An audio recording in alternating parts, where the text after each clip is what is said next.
The words echoed in the sterile, glass-walled conference room, each one a tiny, sharp shard of ice piercing the bubble of professional security I had carefully constructed over 25 years. Nobody wants Grandma's designs anymore. Kenneth said it with a smug chuckle, a sound that was all teeth and no warmth.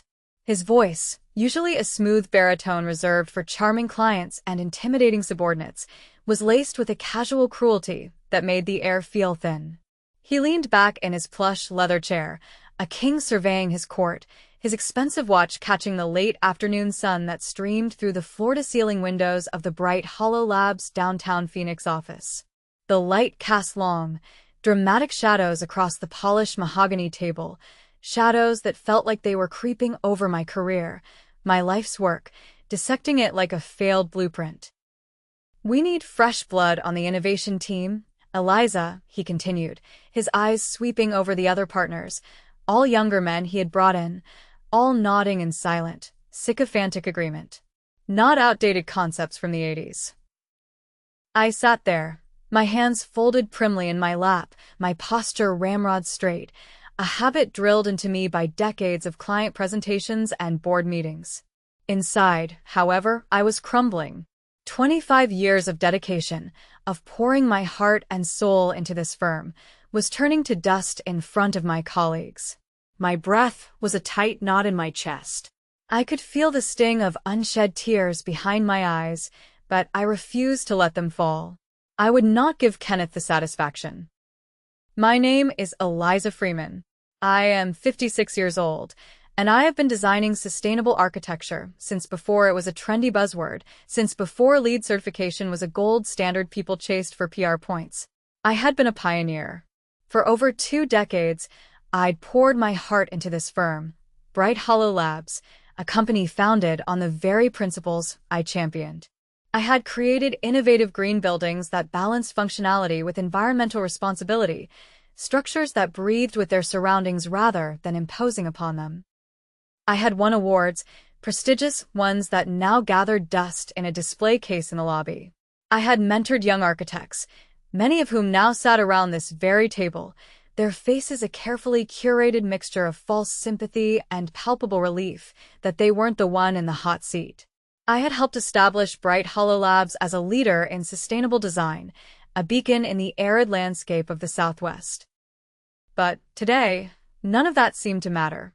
My legacy was being erased with a few condescending sentences. "Your aesthetic has become," Kenneth paused, making a show of searching for the right, diplomatic word while adjusting the cuff of his ridiculously expensive watch. He was a man who performed his power, every gesture a calculated display. "Dated," he finally landed on, the word a final, blunt blow. "The market wants sleek, modern designs that speak to younger demographics. Your work feels too traditional, Eliza, too rooted in the past." The other partners nodded again, their heads moving in perfect, rehearsed unison. I could see it in their eyes. They'd already made up their minds before I'd even walked into the room. This wasn't a discussion, it was a verdict. An execution. I looked at each of them in turn. There was Mark, whose first major project I had personally guided him through, saving it from a catastrophic design flaw. He wouldn't meet my gaze, his eyes fixed on a meaningless chart on the wall. There was David, who I had recommended for partnership, seeing a spark in him that others had missed. He was fiddling with his pen, a nervous tick I knew well.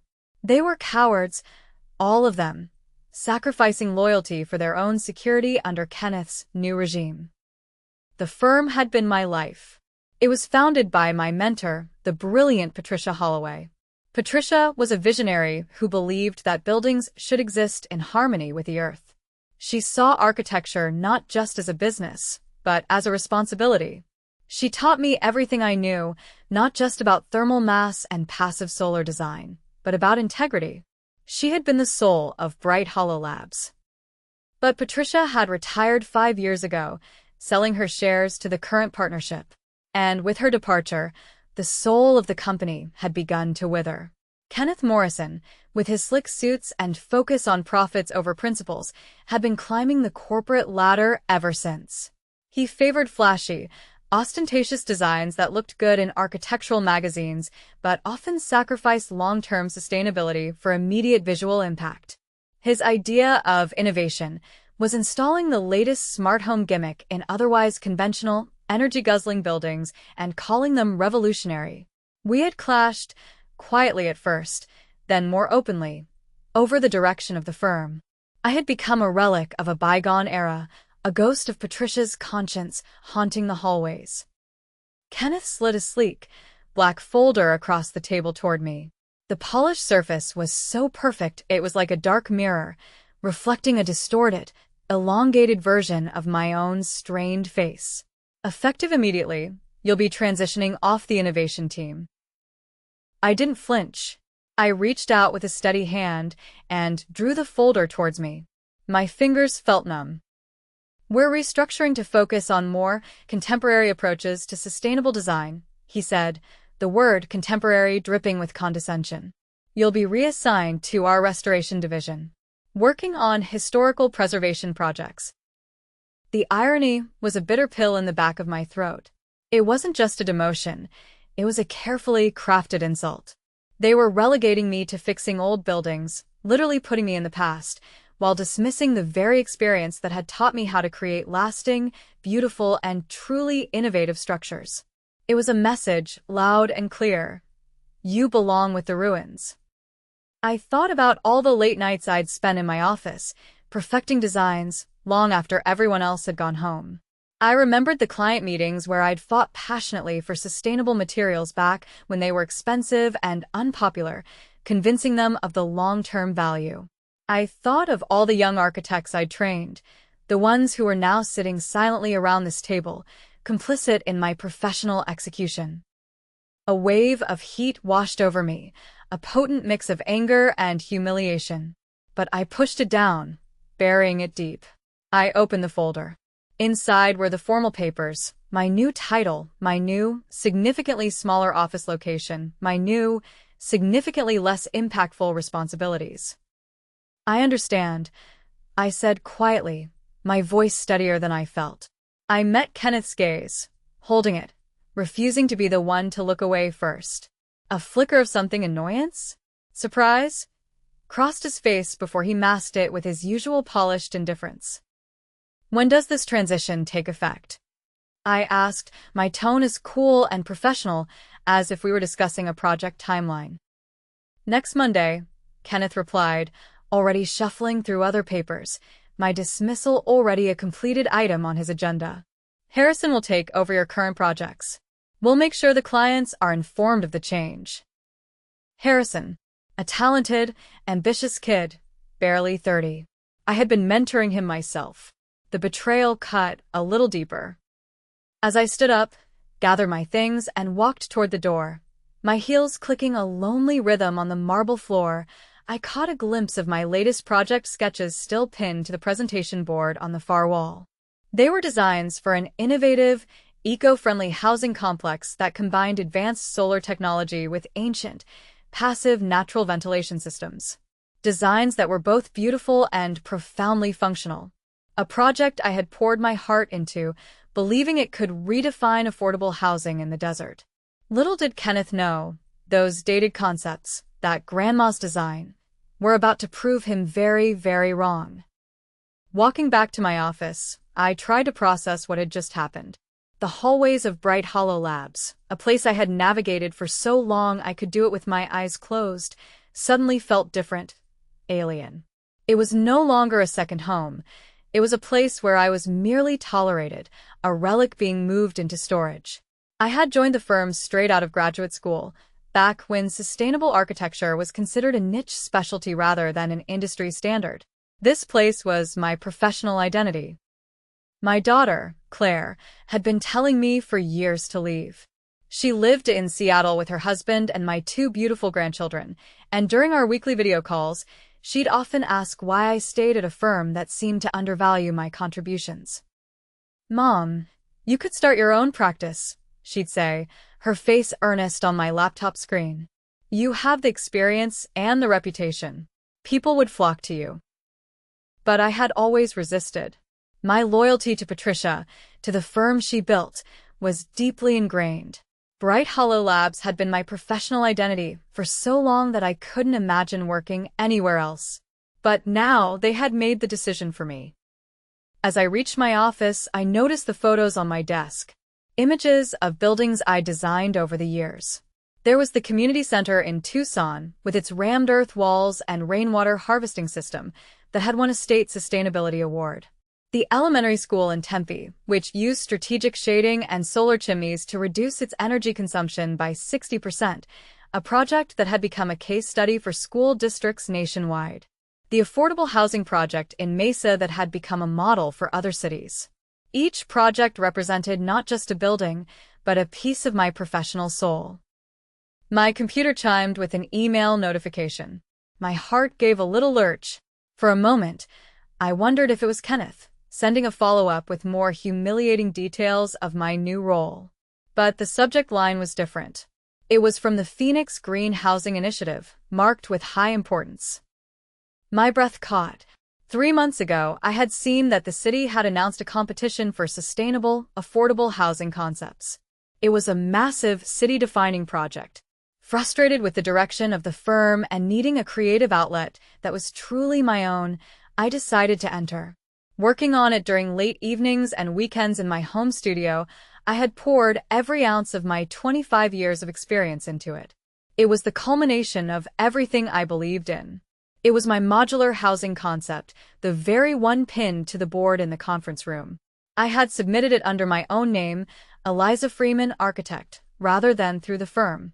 It was a small act of rebellion, a secret I kept for myself. The email was brief but promising. They wanted to schedule a presentation meeting for the following week. I was a finalist. My heart began to race as I realized the beautiful, stunning irony of the situation. While Kenneth was pushing me toward the exit, my own work, the work he had just deemed obsolete, might be opening an entirely different and far grander door. I quickly responded, confirming my availability. Then I leaned back in my chair, a genuine smile spreading across my face for the first time all day. The weekend passed in a blur of mixed emotions. I found myself oscillating between a simmering anger at Kenneth's dismissive treatment and a thrilling, nervous excitement about the upcoming presentation with the city. On Saturday morning, I spread my competition designs across my dining room table, reviewing every detail with fresh eyes. My concept centered around modular, sustainable housing units that could be adapted to different family sizes and lot configurations. It was a design born of deep knowledge of the desert environment. It incorporated passive solar heating, advanced rainwater collection systems, and rooftop gardens that residents could use for growing food. The aesthetic was clean and modern, but it was grounded in a practical functionality that was timeless. It was, in essence, what Kenneth would probably call grandma's designs, but what I knew was simply good, thoughtful, enduring architecture. On Sunday afternoon, Claire called for our weekly check-in. "You sound different, Mom," she said after I told her about being removed from the innovation team. "Happier. I was expecting you to be more upset." "Oh, I am upset," I admitted, pacing around my home office, the phone pressed to my ear. "But I'm also feeling something I haven't felt in years, honey. Freedom." Freedom? For the first time, I'm working on something that's entirely mine. Tell me about this city project. And so I did. I explained my housing design concept, how it could provide affordable, sustainable homes while creating a sense of community through shared green spaces and energy systems. As I spoke, I realized how passionate I still felt about my work, despite the firm's attempt to make me feel obsolete. "Mom, this sounds incredible," Claire said, her voice filled with excitement. "When is your presentation?" "Tuesday afternoon. I've been refining the proposal all weekend." I paused, looking at the drawings spread across my desk. "The funny thing is, Claire, this design incorporates everything I've learned over 25 years. It's not dated. It's evolved." Monday morning arrived with an email from Harrison, the young architect who would be taking over my projects. He wanted to schedule a meeting to discuss the transition. I agreed, though I found it ironic that someone half my age with a fraction of my experience was considered more innovative simply because he preferred glass and steel over natural, time-tested materials. The meeting was professional, but awkward. Harrison clearly felt uncomfortable about the situation, and I didn't want to make it harder for him. He was talented, just inexperienced, and none of this was his fault. "I've reviewed your current projects," he said, spreading files across the conference table, the same table where I'd been demoted just days before. "Your work is really impressive. I hope I can maintain the same level of quality." "You will," I assured him. "Just remember that sustainable design isn't about following trends. It's about creating buildings that will serve people well for decades." As I handed over my project files, I felt a strange sense of closure. These buildings would be completed by someone else, but they represented my past. Tuesday's presentation would determine my future. Tuesday morning, I arrived at the office early to finish clearing out my workspace from the innovation team area. The building felt quieter than usual, with most staff not arriving until 8 a.m. I'd always been an early riser, preferring the peaceful hours before the day's chaos began. Kenneth walked by my former desk as I was packing the last of my personal items into a cardboard box. "How's the transition going, Eliza?" he asked, his tone suggesting he was asking out of obligation rather than genuine concern. "Smoothly," I replied, not looking up from the box I was filling. "I'll be completely moved to the restoration department by this afternoon." Good, he said, then paused. "I hope you understand that this decision wasn't personal. It's just business. The firm needs to stay competitive." I finally looked up at him, this man who'd spent the last 5 years systematically undermining everything Patricia Holloway had built. "I understand completely, Kenneth," I said, my voice even. "Sometimes change is exactly what's needed."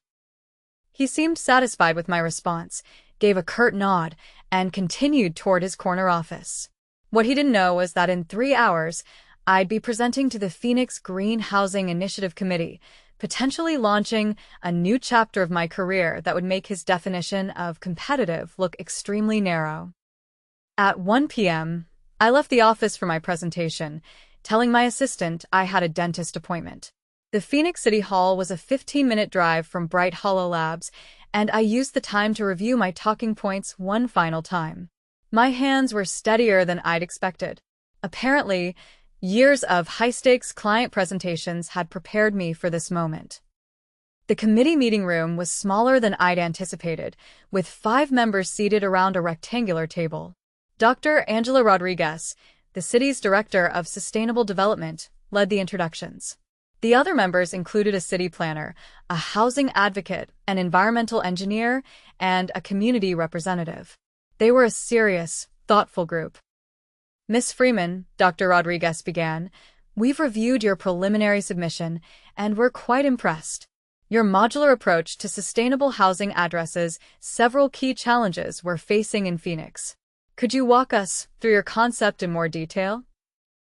For the next 30 minutes, I presented my design with a passion and clarity I hadn't felt in years. I explained how the modular units could be manufactured off-site to reduce construction waste, how the passive solar design would minimize energy costs for residents, and how the integrated community gardens would provide both food security and social connection. "The beauty of the system," I said, pointing to my technical drawings, "is its adaptability. A young couple might start with a 1-bedroom unit, then add modules as their family grows. Empty nesters could downsize by removing sections, which could then be used for other families." The questions continued for another 20 minutes, each one allowing me to demonstrate the depth of thought I'd put into every aspect of the design. These weren't just pretty drawings. This was a comprehensive solution to urban housing challenges. "Miss Freeman," Dr. Rodriguez said as the session concluded, "we have 3 more presentations this week, but I can tell you that your proposal addresses our requirements exceptionally well. We'll be making our final decision by Friday and announcing the winner next Monday." As I drove back to Bright Hollow Labs, I felt a mixture of hope and nervous energy.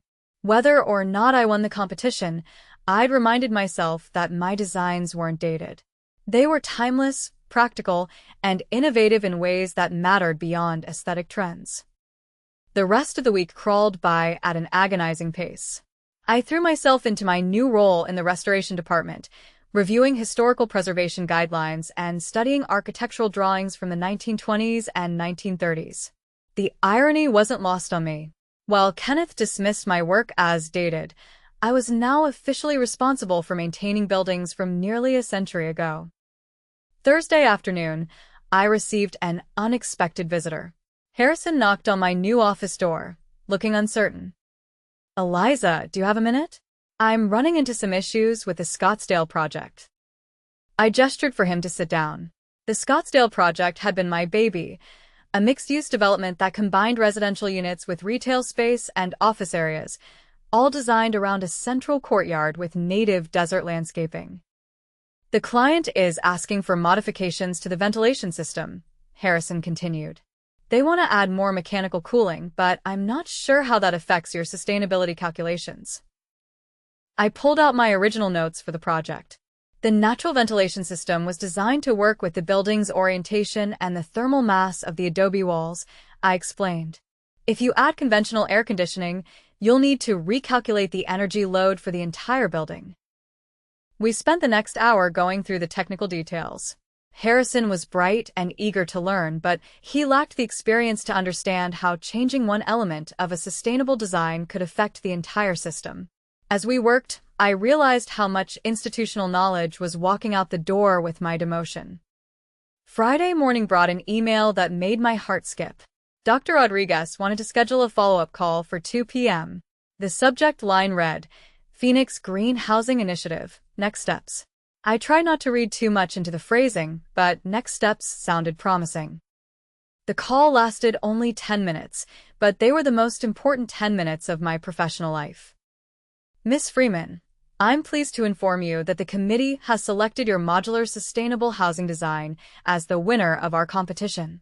Your proposal scored highest in every category we evaluated: innovation, sustainability, cost-effectiveness, and community impact."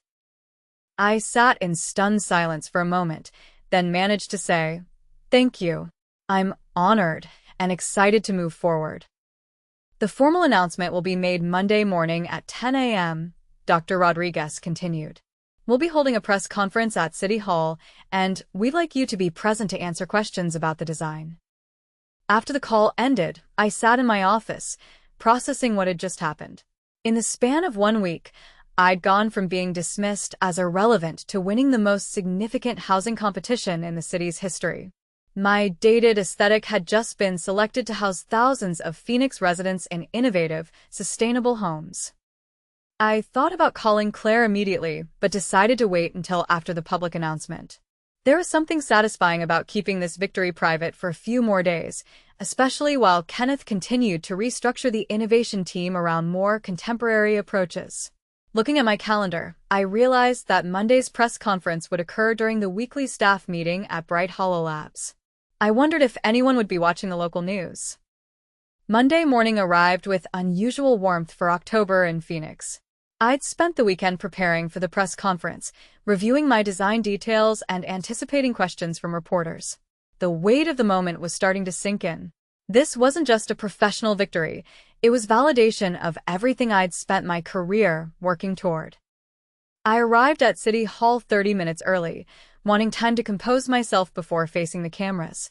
Dr. Rodriguez met me in her office, along with Mayor Patricia Thompson and several other city officials. "Ms. Freeman, before we begin, I want you to know how impressed we were with your presentation," Mayor Thompson said.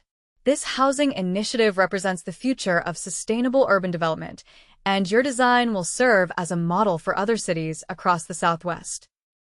The press conference was held in the main lobby of City Hall, with local television stations, newspaper reporters, and representatives from architectural publications in attendance. As I stood at the podium beside the mayor, I thought about all the late nights I'd spent working on this design in my home studio, never imagining it would lead to this moment. As the press conference concluded, I noticed several familiar faces in the crowd. Word had apparently spread quickly through Phoenix's architectural community. I saw colleagues from other firms, former clients, and even a few current Bright Hollow Labs employees who had obviously left work to attend. My phone buzzed with a text from Claire. "Mom, I just saw the news online. I'm so proud of you." Her message was followed by a string of celebration emojis. The drive back to Bright Hollow Labs felt surreal. I'd just been announced as the winner of the city's most significant housing competition, but I still had to return to my desk in the restoration department and pretend this was just another Monday. As I walked through the office lobby, I could feel eyes following me. The news had clearly reached the firm. Janet, the receptionist, gave me a knowing smile and a thumbs up. Several junior architects stopped their conversations to congratulate me. I made it to my office without encountering Kenneth, but I knew that conversation was inevitable. By noon, it was clear that my dated aesthetic had just become the most talked-about architectural design in Phoenix. The irony was delicious, but I wasn't finished yet. Kenneth appeared in my office doorway at 1 p.m., his expression a careful mask of professionalism that couldn't quite hide his frustration. "Eliza, congratulations on your competition win," he said, stepping inside and closing the door behind him. "Quite an achievement." "Thank you," I replied, not looking up from the historical preservation documents I was reviewing. "I'm pleased the city appreciated the design." "I'm curious," he continued, settling into the chair across from my desk. "When exactly did you develop this proposal? I don't recall seeing any modular housing concepts in your recent project portfolio." I set down my pen and met his gaze directly. "I worked on it during my personal time, using my home studio. The design process took about 6 months, primarily evenings and weekends." Kenneth's jaw tightened slightly. "I see. And you didn't think to discuss this with the firm? After all, Bright Hollow Labs has been your professional home for 25 years. The competition guidelines were clear that submissions could come from individual architects or firms," I said calmly. "I chose to submit as an individual." "But surely you understand the optics here," Kenneth pressed. "You're a Bright Hollow Labs employee winning a major city contract, just days after being restructured within the firm. It could appear that we don't recognize our own talent." I almost laughed at his audacity. "The competition was announced 4 months ago, Kenneth. The submission deadline was 3 months ago. The judging process has been ongoing for weeks. None of this happened just days after anything." He stood up, his composure finally cracking. "The partners and I need to discuss how to handle this situation. The press is already calling for statements about our role in the project."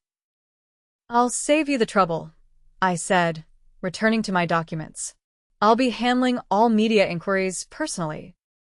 Wednesday brought the phone call I'd been expecting. It was Kenneth, his voice strained with forced enthusiasm.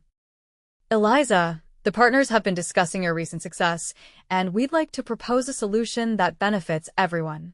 We're prepared to offer you reinstatement to the innovation team as lead sustainable design architect. We'd also like to discuss how Bright Hollow Labs might serve as the implementing firm for your housing project." I let the silence stretch for several seconds before responding. "I appreciate the offer, Kenneth, but I'm quite content in my current role. As for the implementation, I'll be working directly with the city's selected construction partners." His sharp intake of breath was audible. "Eliza, surely you can see the mutual benefit here. The firm's resources, our established relationships with contractors." "The city has already selected their preferred partners," I interrupted gently. "The decision is final." On Thursday morning, I submitted my resignation letter to Bright Hollow Labs. After 25 years, it was time to start my own practice. The Phoenix housing project would be my first major client, but the phone hadn't stopped ringing since Monday's announcement. Architecture firms from across the country were calling, wanting to discuss partnerships or licensing agreements for my modular design concept. Kenneth made one final attempt to change my mind, appearing at my office as I packed my personal belongings. "This is a mistake, Eliza. You're throwing away decades of stability for what might be a short-term success." I looked around the office I was leaving behind, then at the man who had tried to make me feel obsolete. "Kenneth, I said, a slow smile spreading across my face. You told me nobody wanted Grandma's designs anymore. It turns out you were wrong about what people actually want. And with that, I walked out of Bright Hollow Labs for the last time, not with a sense of loss, but with an overwhelming feeling of liberation. My journey from dismissed employee to independent architect had taught me that true innovation comes not from chasing trends, but from understanding timeless principles and applying them to contemporary challenges. The sweetest revenge isn't proving your critics wrong, it's proving that you were right all along.